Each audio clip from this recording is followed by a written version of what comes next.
Election టైంలో ఎంత సీనియర్కైనా గుండెల్లో దడ కామన్. టికెట్ చేతుల్లో లేనప్పుడు ఆ దడ కాస్త ఎక్కువగానే ఉంటుంది. పోటీదారు దూకుడుగా ఉన్నప్పుడు టెన్షన్ లెవెల్ ఇంకా పెరిగే ప్రమాదం ఉంది. ప్రత్యర్థికి పెద్దల అండ ఉంటే రాజకీయంగా అల్పపీడనం వస్తుంది. తర్వాత తుఫాను తీరం దాటుతుందా, బలహీనపడుతుందా అన్నది చెప్పడం మాత్రం కష్టం. ఓ సీనియర్ లీడర్ పరిస్థితి ఇదే.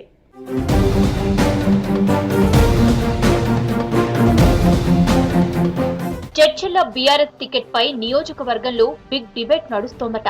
సిట్టింగ్ ఎమ్మెల్యే లక్ష్మారెడ్డితో టీటీడీ మెంబర్ పారిశ్రామికవేత్త మన్నె జీవన్ రెడ్డి పోటీ పడుతున్నారట. చర్చిల టికెట్ పై మన్నె జీవన్ రెడ్డికి అధిష్టానం కమిట్మెంట్ ఇచ్చిందని ఆయన అనుచరులు చెప్తున్నారట. టికెట్ తనకే వస్తుందన్న ధీమాతో జీవన్ రెడ్డి గ్రౌండ్ లో దిగారట.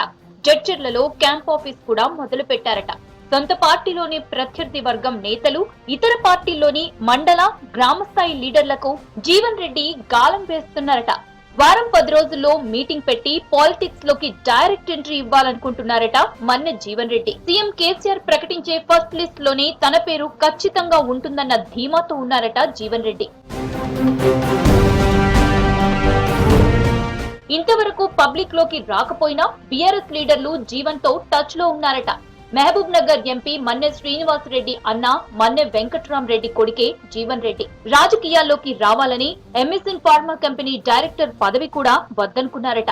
కంపెనీ వ్యవహారాలకు దూరంగా ఉంటున్నారట. ఇప్పటి వరకు ముఖ్య లీడర్లతో మాత్రమే జీవన్ రెడ్డికి సంబంధాలున్నాయట. గ్రౌండ్ లెవెల్ కార్యకర్తలతో కానీ, జనంతో కానీ పెద్దగా అటాచ్మెంట్ జీవన్ రెడ్డికి లేకపోవడమే మైనస్ అట.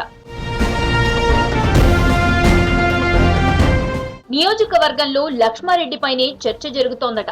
మాజీ మంత్రిని ఉద్యోగిస్తారా, మహబూబ్ నగర్ ఎంపీగా పంపిస్తారా అనే దానిపై బాగానే చర్చ జరుగుతోందట. టీఆర్ఎస్ ఆవిర్భావం నుంచి పార్టీలో పెద్ద దిక్కుగా ఉంటున్నారు లక్ష్మారెడ్డి. 2014లో కేసీఆర్ తొలి కేబినెట్ లో మంత్రిగా ఉన్నారు. 2018లో మంత్రి పదవి దక్కలేదు.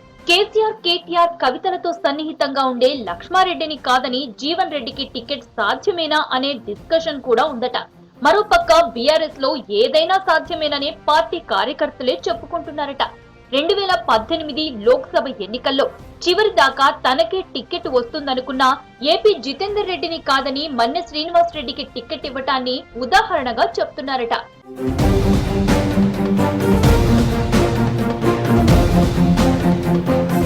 బీఆర్ఎస్ టికెట్ పై జడ్చర్లలో పోటీ చేయటం ఖాయమని జీవన్ రెడ్డి అనుచరులు చెప్తుంటే సిట్టింగ్ లక్ష్మారెడ్డి రోల్ ఏంటన్న దానిపైనే జడ్చర్లలో జోరుగా చర్చ జరుగుతోందట.